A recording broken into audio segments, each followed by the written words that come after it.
ஒரு மனிதனுக்குள் பாவம் இருக்குமானால் அவனுக்கு வெட்கம் தானாய் வரும். ஒரு மனிதனுக்குள் பாவம் இருக்குமானால் ஊழியம் செய்ய அவனுக்கு வெட்கம் வரும். ஒரு மனிதனுக்குள் பாவம் இருக்குமானால் ஜெபிக்க அவனுக்கு வெட்கம் வரும்.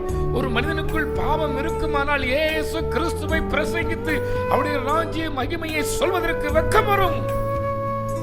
பாவம் உள்ளே இருந்து விட்டது. இன்றைக்கு அந்த பாவத்தை எடுத்து போட தேவன் விரும்புகிறார். பாவம் வந்தது, தேவாதி தேவன் தேடுகிறார்.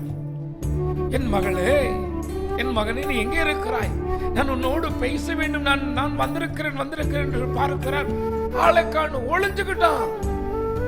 தேவனோடு பேசிய ஒரு மகனுக்கு, தேவனோடு பேசிய ஒரு மகளுக்கு, தினந்தோறும் தேவனோடு பேசியவனுக்கு வெட்கம் வந்து ஒளிந்து கொண்டான்.